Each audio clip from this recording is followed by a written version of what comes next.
स्वागत है NF news पर। मैं हूं आपके साथ रोहित। अब लगातार जो जंतर मंतर तस्वीरें आ रही हैं, उन तस्वीरों को आप देख रहे होंगे। ये प्रोटेस्ट कहां पहुंच चुका है अब बहुत समझाने की जरूरत है नहीं, लेकिन अब जिन्होंने पुलिस वालों को निशाना बनाया, जिन्होंने सनातनियों को गाली दी, जिन्होंने अपशब्द कहे देश के निर्वाचित गद्दियों पर बैठे लोगों को, अब उनके खिलाफ भी एक तबका खड़ा हो रहा है।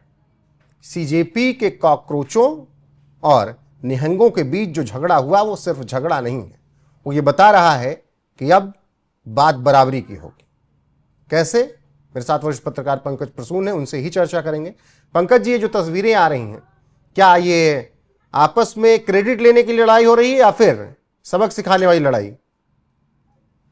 ये क्रेडिट लेने के लिए लड़ाई नहीं है। हुआ ये कि कुछ तिलचट्टे थे वहां पे और पुलिस वाले बेचारे चुपचाप खड़े हैं और ये तिलचट्टे जाके जबरदस्ती पुलिस वालों से उलझ रहे हैं, उन्हें मारने की कोशिश कर रहे हैं। अब ये बात निहंगों ने देखा तो उन्हें पसंद नहीं आई ये बात। बोले यार, तुम्हारी जो डिमांड है वो मांगो ना, तुम जो छात्रों के लिए तो छात्रों के लिए बात करो। ये बेचारे पुलिस वाले चुपचाप बैठे हुए हैं, सुस्ता रहे, तुम जबरदस्ती जाके उनके साथ झगड़ा कर रहे हो। तो इसी बात पे बहस हो गई है। ये जो वीडियो है उसी बहस का है, जिसमें निहंग और एक तरफ निहंग है, वो कह रहे कि खबरदार एक पुलिस वाले को हाथ लगाया तो ठीक नहीं होगा, और वो सामने वाले वही कह रहे हैं कि पुलिस वगैरह ये सब कर रहे हैं। ये वीडियो है। एक और वीडियो आया था, कल रात का आया था, और मुझे लगता है कि वो वीडियो एक बार सुनवा दीजिए, जिसमें एक पुलिस वाले एक निहंग में बातचीत हो रही है। और तब मैं बताऊंगा कि ये बातचीत क्या है। पहले थोड़ा सा सुन लीजिए, मजेदार है ये। सुनाते हैं कि क्या कुछ वहां से आवाजें आ रही हैं, क्या कुछ बातचीत हो रही है, फिर उसके बाद चर्चा को आगे बढ़ाएंगे। पाजी आप लोग आगे खड़ रहे हो। तुम्हारे पे हमला हुआ ना, स्किन पे तो मैं मार के आया हूँ। आइए सुनने वाले नहीं मारो।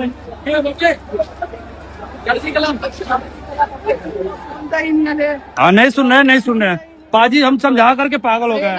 से फुली मार छट के आ रहे हैं, मेरे बट्टे मारे, बोतला मारी, मारे कि नहीं मारे। लड़के ये प्रदर्शनकारी जो है, इनका कोई क्या कर सकता है?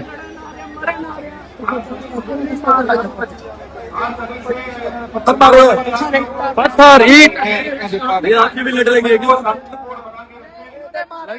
पंकज जी, इस बातचीत में यह समझ में आया कि निहंग कह रहे हैं कि अगर आप लोगों के घर पर हमला हुआ, आप लोगों पर हमला हुआ, तो फिर हम इनको छोड़ेंगे नहीं। बिल्कुल, ये सीपी के आसपास की तस्वीर है। क्या हुआ कि जंतर मंतर में प्रोटेस्ट चल रहा है। पिछले 2 दिनों से सीपी के पास ये तिलचट्टे बहुत हंगामा कर रहे हैं, और एक जगह है वहां वॉशरूम है, उसके ऊपर क्या कर रहे थे, टाइल्स को नुकीला बनाकर ऊपर से मार रहे थे पुलिस वालों। अब ये बात निहंगों को अच्छी नहीं लगी, तो वो जैसे पुलिस वाला है तो वो कह रहा है निहंग कि भाई तुम्हारे ऊपर हमला हुआ ना, तो आगे से मैं इनको मारूंगा, और मैं मार के आया हूं। वो बोल रहा है कि मैं मारा है, मैंने 8 लोगों को दिया है खाने पीने भर। तो पुलिस वाला कह रहे क्या करें पाजी, हम इनको समझा के थक गए हैं पर मानते ही नहीं।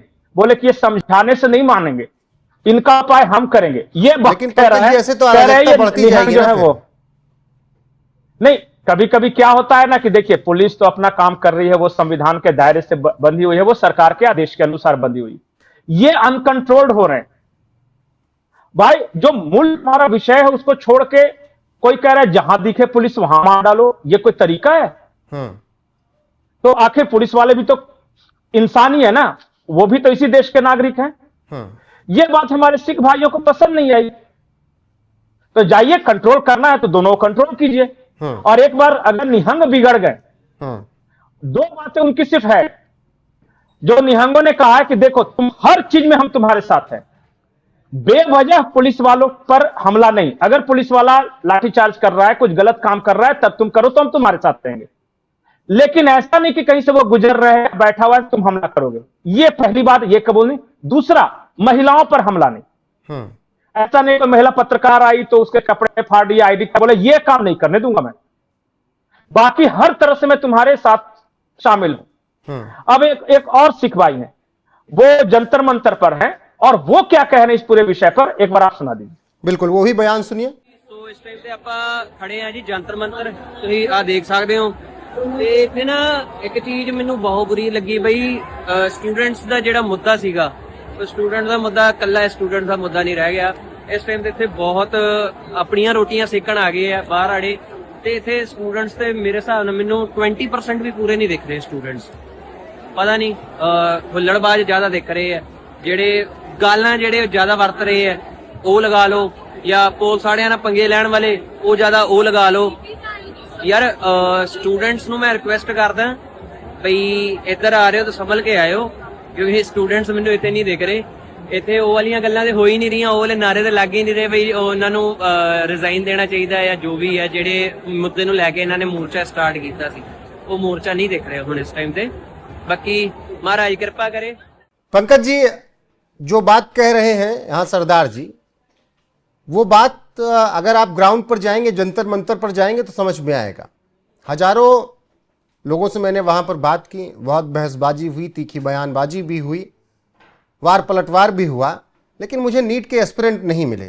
जो सपोर्ट करने वाले हैं मेरे साथ वाले भी, उन लोगों को भी लगभग 10 से 20 नीट के एस्पिरेंट मिले हैं। मैंने उनसे पूछा कि जब एस्पिरेंट है ही नहीं तो फिर प्रोटेस्ट किसके लिए चल रहा है। वही बात यहां पर सरदार जी कह रहे हैं। बिल्कुल, सरदार जी तो कह रहे हैं कि 20% नीट के छात्र हैं और 80% बाकी क्रिमिनल एलिमेंट्स हैं, गूंस है, आयसा वाले हैं, या फिर वो बहुत तरह के पॉलिटिकल पार्टी के वर्कर हैं, तो कोई मोदी हेटर्स है, तो मुस्लिम संगठन है, तो बहुत तरह के लोग हैं। 20% सिर्फ यहां छात्र हैं। और इसलिए मैंने ये बात नहीं कहा क्योंकि सरदार जी के मुंह से कहा, क्योंकि जानते हम भी हैं, आप भी हैं। लेकिन पता है ना, जब हम और आप अगर सच्चाई बोलेंगे तो मॉब लिंचिंग का खतरा है। जंतर मंतर पे कोई भी पत्रकार अगर ये कह दे कि छात्र तो बहुत कम हैं, दूसरे लुम्पेन एलिमेंट्स ज्यादा आ गए हैं, तो फिर उसको मारेंगे। क्योंकि आज मैंने देखा है एक व्यक्ति ऐसे बैठा हुआ है, वो कुछ नहीं कर रहा है, उसको सिर्फ इसलिए मारा, कहा कि यार ये बीजेपी का सपोर्टर लग रहा है, और मारने लगे सब। अरे भाई, इस देश में 500 पॉलिटिकल पार्टी है, किसी का भी कोई हो सकता है। एक दूसरे का अगर मॉब लिंचिंग शुरू करेंगे तो देश की क्या हालत हो जाएगी। आज वो अकेला है, तुम मारो, कल तुम अकेले हो, कोई दूसरा मारेगा, ऐसे थोड़ी होता है। अब साफ साफ अनाउंसमेंट है निहंगों की तरफ से कि 2 बात मैं अनाउंस कर रहा हूं, अगर महिलाओं पर हमला किया तो तलवार से काट डालूंगा, और अगर निर्दोष पुलिस वालों को, वो कह रहे कि अगर पुलिस वाले लाठी बरसाए तो हम पुलिस वालों की भी खिलाफत करें। इस ऐलान पर भी ठीक है पंकज जी, लेकिन इस ऐलान पर भी मुझे आपत्ति है। सरकार को इस बात को समझना होगा कि अराजकता ज्यादा ना बढ़े। अगर कोई धमकी दे रहा है तो उन्हें भी समझाया जाए, चाहे सामने वाले को ही मारने के लिए बात कह रहे हो, कॉकरोचों को ही, लेकिन उन्हें भी समझाया जाए कि नहीं, इससे हिंसा और होगी। क्योंकि कॉकरोच तो चाह रहे हैं कि एक मौत हो जाए फिर पूरी दिल्ली जला दें हम। बिल्कुल बिल्कुल, इसीलिए सरकार ने एक और बड़ा स्टेप उठाया है। वो दिल्ली पुलिस को ये ऑर्डर दिया गया है कि जो भी हिंसा में शामिल है उसके खिलाफ NSA लगाए, नेशनल सिक्योरिटी एक्ट। मतलब कि जो भी हिंसा में शामिल हो, प्रोटेस्ट अलाउड है, प्रदर्शन अलाउड है, पर हिंसा अलाउड नहीं है। और सख्त हिदायत दी गई है पुलिस वालों को कि जो व्यक्ति हिंसा में पकड़ा जाए NSA लगाओ, और NSA लगने का मतलब है राष्ट्रीय सुरक्षा एक्ट लगने का जरूरत है कि वो 2 से 2.5 साल तक शायद बेल नहीं मिलता उसमें। मुझे एक बार कंफर्म करके देखना हो कि क्या क्या प्रोविजन है उसके, लेकिन जहां तक मैं याद कर पा रहा हूं, बेल तक के लिए तरस जाएंगे। ना उन्हें कोई जिंदगी भर में कोई सरकारी नौकरी मिलेगी, ना कोई प्राइवेट नौकरी मिलेगी। और ये जो करियर बनाने के लिए आए हैं ना, वो जिंदगी भर पता चला पंचर साटते रह जाएंगे, कहीं कोई नौकरी नहीं मिलने वाली। ठीक है, NSA लग गया एक बार तो। बिल्कुल पंकज जी, फिलहाल यही स्थितियां हैं कि अब कॉकरोचों को भी सबक सिखाया जा रहा है। लेकिन मेरी तरफ से अपील बस इतनी ही, और ये संदेश भी एक सरकार को कि भाई ऐसी स्थितियां उत्पन्न ही क्यों हो, किसी को मारा काटा जाए। क्योंकि सामने वाले तो चाह ही रहे हैं कि एक मौत हो जाए, फिर उसके बाद हम उसी पर खेल जाएं। और ये तमाम आपने ट्वीट्स और बयान देख लिए होंगे किस तरीके से अंदर खाने बात चल रही है। बाकी बने रहिए हमारे साथ, जो अपडेट आएगी आप तक पहुंचाएंगे। अभी के लिए बस इतना ही, नमस्कार।